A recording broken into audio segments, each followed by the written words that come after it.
Buddy, Dave from Arachnids, doing a me video for a change. I'm going to be here in front of the video. I don't think we'll really get to see much of anything. We'll be able to see one spider, but I'll show you guys what we got over the weekend at the Buffalo Niagara Reptile Expo.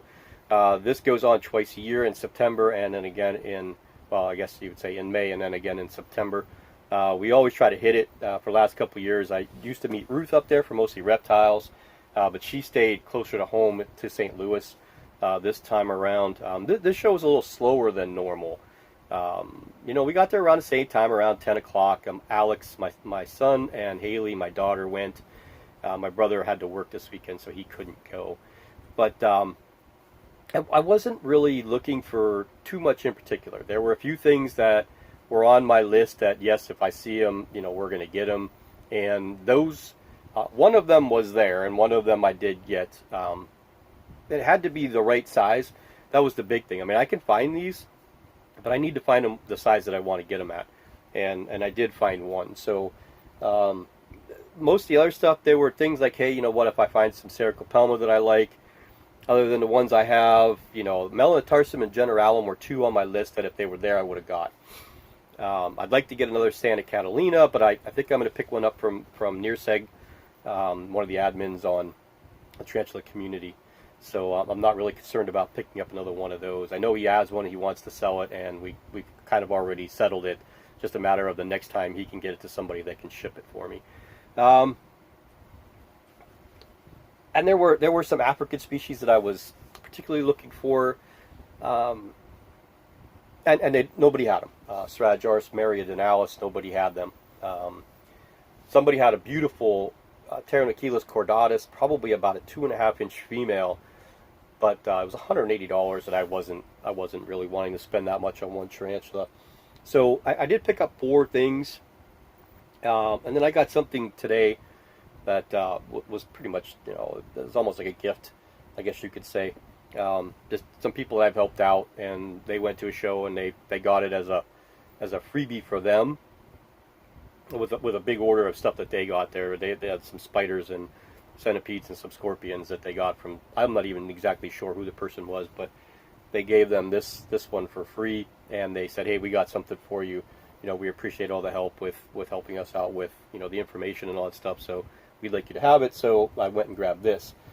So what did we get? We got a dwarf white isopod culture. I do not know the binomial name for these things, but we're going to leave these alone. We're not going to put these in anybody's enclosures. We're gonna try and culture this and get it to bloom.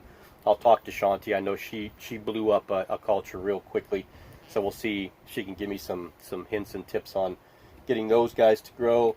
I got 1,000 little mealworms. Well, these are the large. They call them extra large, but they're not extra large. I would consider these like the large size mealworms. But these are more for the geckos than anything. I mean, I fed a couple off today to Harpactira pulchripes, but these are more for the geckos than anything else. And I got these for my brother. He wanted these for his chameleon. So these are silkworms. I don't know the first thing about these, and I'm not exactly sure what makes these so interesting for the chameleon that they love them, but they do. So I got these for him, so I'll have to get these over to him for his wonderful chameleon. Maybe we'll do a video of the chameleon eating them. And then I got some hornworms for myself. I'd like to get one of these to get real big, pupate, and turn into a moth. Just because I want to see it. And I'd be interested to see if one of my Salmopaeus pulchra females or my Poecilotherius sapusca female would take that down. So we got those, and then we got 2 bags of dried oak leaves.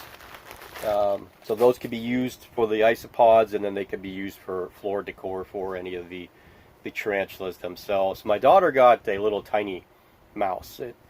Again, I don't know the scientific name of that mouse, but it's a tricolored mouse. It's very tiny. It's got big ears. Real cute little thing. I'm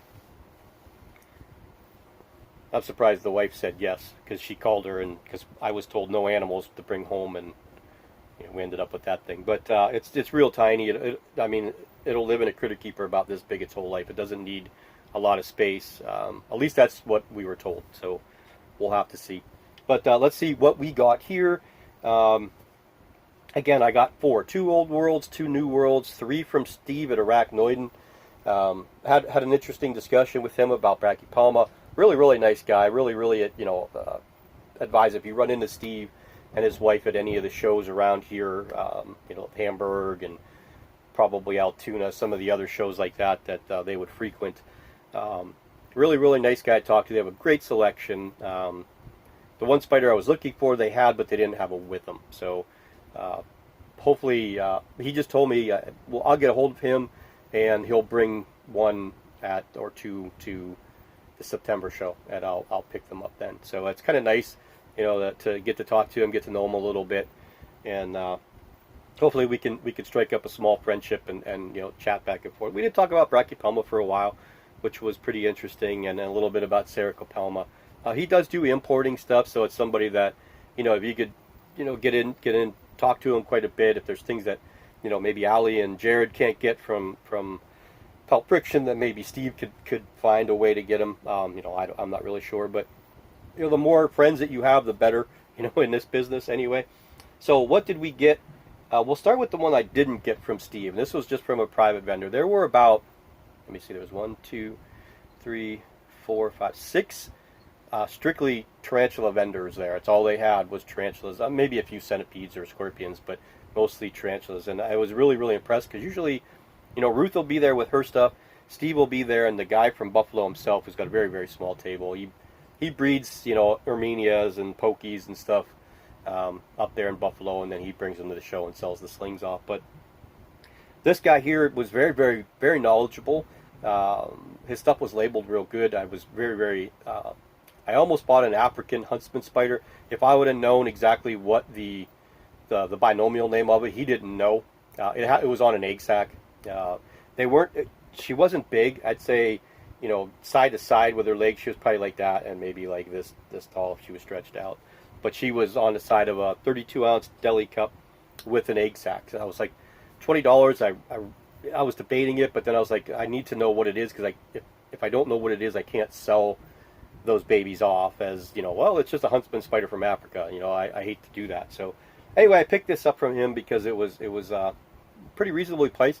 All his stuff was pretty reasonably priced. I was pretty excited about that. But I got another Ceratojaurus marshalli, the greater horned baboon. There's a little guy. You can see him. Can you see him? About the glare? See? No, maybe when we tip it, it glares. But he's right there on top. Very, very active little dude. All his spiders were real active, which was real nice to see. He had them, real lined up perfectly on a table. The only problem I had is, the table was so low, and the way that the stickers were, they were right underneath there, so you almost had to kneel down table level to see exactly what he had in there. But he did have some good stuff. So the 3 I got from Steve. Start out with this one.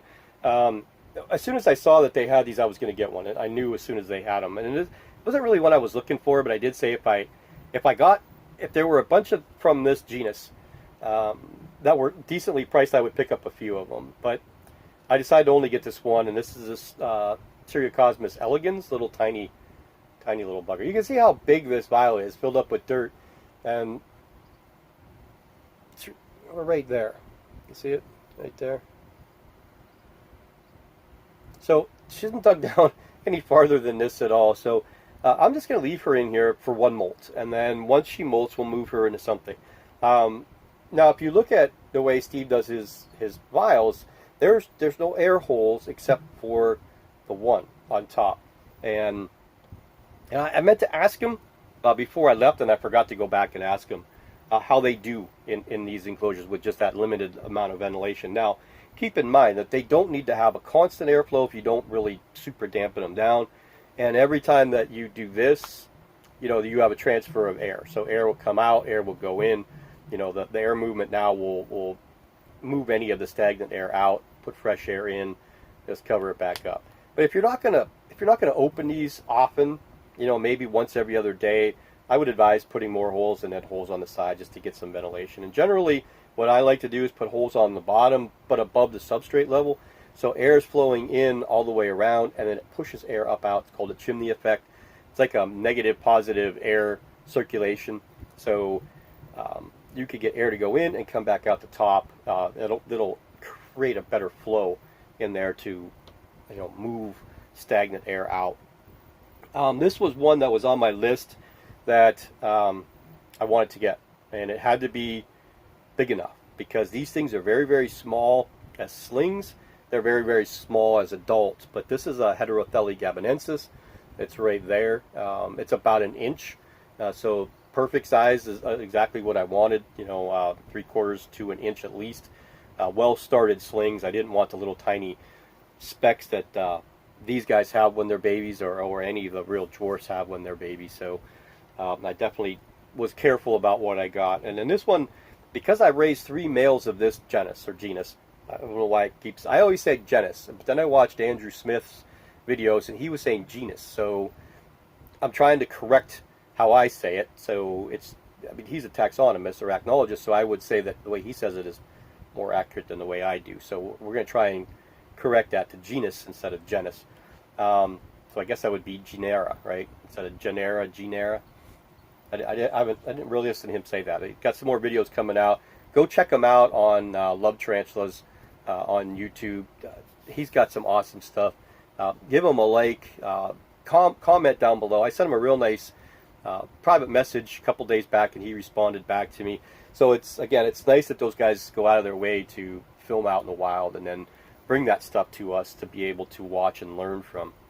But anyway, this is a Dolichothelly or Dolichothelly diamantinensis or diamantinensis, however you want to pronounce it, in pre-molt actually. But Steve's wife fed this one. She didn't know it was in pre-molt. It was underneath there, but she put a cricket in there, took it right away.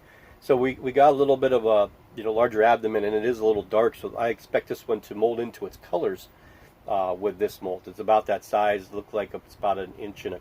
You can see it right there. It's about 1.25 inches. So hopefully we'll get a female. If not, then I'll give Steve a message later on and say, hey, could you bring another one to the fall show? Hopefully I can get one. And then the last thing again was something that was given, and I have the enclosure in front of me, and we'll end the video maybe with looking at what I did for this one, but we'll get this one out. Very, very calm, placid species. This one has been flicking hair a little bit, but let's see if we can get it into or out of this deli cup. It's in pre-molt, so we want to get it out and then right into its enclosure. But there you go, little one. Based on what I could see, it looks female, but I can't really tell for sure. So there we go. Another Aphonopelma chalcodes, so this makes 3. And you could see how dark the abdomen is. So we want to put her right into her new home. And let her settle, I would say, within the week. I would say probably around, maybe just after Memorial Day, we'll see this one molt. So let me pause you here, and then we'll take a look at the enclosure, what I did for this one, and then we'll end the video there. Okay, so there you get a better look at how shiny the back end of this one is. And I don't ever recommend handling a spider when it's in pre-molt. This was just a real quick transfer from the cup that they had put her in to give to me. So I guess the enclosure size is pretty decent. So it's, of course, I always have one end that's more full than the other, so this side's more full. We made a nice burrow back there using a vial. I put the vial in. It would be like the 50-dram vial is what I did. I buried it, packed everything down around it, put this where I wanted it, and then lifted it back up and then pulled the vial out, repacked a little place, and then dug that out just a little bit more. I caved in the back end where the vial went, way back here, so the burrow ends, back here. So this one can dig if it wants all the way around back there. It's got plenty of space. These aren't the deepest enclosures in the world. They're roughly, 4.5 inches or so. At this size, there's plenty to dig in for this guy or gal. I do believe it's a female, but again, we'll find out. My other little juvenile is a male, and then of course my adult female that I paired with Mike from KC Tarantulas male 2 years ago that never laid an egg sac or has not molted at all. So actually it ate the other day for the first time in a long time too. So You never know. Maybe we'll get a real late egg sack, a 2-year egg sack. But I think we paired it in 2017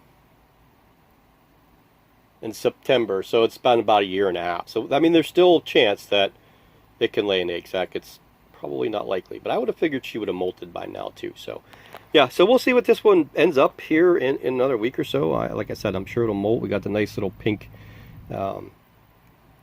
water dish in there, maybe to help prompt female. And then I just kind of put the Acadia leaves, I think is what these are. Acidia leaves. I'm not exactly positive on the name again because I ripped the sticker off of them, but these are South American leaves from somewhere in South America. I'm not exactly sure. They say I'm sounding stupid because I have no idea where these leaves are from, but they make really, really good ground cover.